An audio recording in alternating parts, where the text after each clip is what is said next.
Prelims qualify అవడం ఎలా?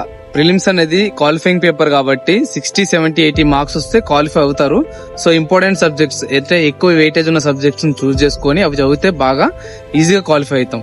మరి ఎక్కువ వెయిటేజ్ ఉన్న సబ్జెక్ట్స్ ఏమైనా అడిగితే మీకు కొన్ని ఇంపార్టెంట్ సబ్జెక్ట్స్ చెప్తా. అంటే మీరు ఎక్కువ క్వశ్చన్స్ వీటి నుంచి ఎక్స్పెక్ట్ చేయొచ్చు. మనం ప్రీవియస్ ఇయర్స్ క్వశ్చన్ పేపర్స్ చూసినా కూడా వీటి నుంచి ఎక్కువ మార్క్స్ అయితే వచ్చాయి మనకి. ఫస్ట్ ఆఫ్ ఆల్ మనం ఎక్కువ వెయిటేజ్ ఉన్న సబ్జెక్ట్ గురించి మాట్లాడుకుంటే అర్థమెటిక్ రీజనింగ్ అనేది ఫస్ట్ ఉంటది. అంటే 100 లో ఒక 50% ఆఫ్ ద క్వశ్చన్స్ ఈ అర్థమెటిక్ రీజనింగ్ మీద వస్తాయి. సో ఇంపార్టెంట్ ఇవి కంపల్సరీ మనం చదవాల్సిందే, ప్రాక్టీస్ చేయాల్సిందే. అర్థమెటిక్ రీజనింగ్ తర్వాత మనం హైయెస్ట్ వెయిటేజ్ ఉన్న మార్క్స్ గురించి మాట్లాడుకుంటే తెలంగాణ మూవ్మెంట్, తెలంగాణ హిస్టరీ, అది తెలంగాణకైతే. ఇంకా తర్వాత ఏపీ వాళ్ళకైతే ఏపీ హిస్టరీ, ఏపీ మూవ్మెంట్ ఉంటది. మనం ఎక్కువ క్వశ్చన్స్ అయితే వీటి నుంచి ఎక్స్పెక్ట్ చేయొచ్చు. ఎక్కువ మార్క్స్ ఒక 10 to 20% అయితే పక్కా ఈ మూవ్మెంట్ నుంచి, హిస్టరీ నుంచి అయితే వస్తాయి. తర్వాత important subject current affairs. Current affairs అనేవి చాలా ఇంపార్టెంట్. ఏదో బుక్ లో ఉన్నట్టు చదువుకోకుండా కరెంట్ అఫైర్స్ ని ప్రతి సబ్జెక్ట్స్ కి లింక్ చేసి చదవండి. ఫర్ ఎగ్జాంపుల్ ఇండియన్ హిస్టరీకి కానీ, పాలిటిక్ కానీ, ఎకానమీకి కానీ, సైన్స్ కానీ ప్రతిదీ కరెంట్ అఫైర్స్ ని లింక్ చేసి చదవండి.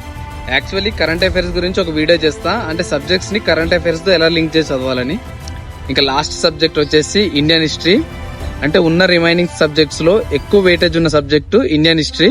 మనం ఎక్కువ క్వశ్చన్స్ అయితే వీటి నుంచి ఎక్స్పెక్ట్ చేయొచ్చు, ఎక్కువ మార్క్స్ కూడా దీని నుంచి గెయిన్ చేయొచ్చు. ఒక 10 to 15 క్వశ్చన్స్ అయితే మనం ఇండియన్ హిస్టరీ నుంచి ఎక్స్పెక్ట్ చేయొచ్చు. Arithmetic, reasoning, state movement and history, current affairs, Indian history ఎక్కువ వెయిటేజ్ ఉన్న సబ్జెక్ట్స్ ఇవి. అంటే 100 to 120 క్వశ్చన్స్ అయితే వీటి నుంచి ఎక్స్పెక్ట్ చేయొచ్చు. సో వీటి మీద ఎక్కువ ఫోకస్ చేసి చదివారంటే ప్రిలిమ్స్ అనేది ఈజీ క్వాలిఫై అవుతారు. అలా అని మిగతా సబ్జెక్ట్స్ చదవకూడదని కాదు, బట్ ప్రిలిమ్స్ కి తక్కువ టైం ఎవరికైతే ఉంటుందో వాళ్ళకి ఇలాంటి సబ్జెక్ట్స్ చదివితే ప్రిలిమ్స్ ఈజీ క్వాలిఫై అవుతారు.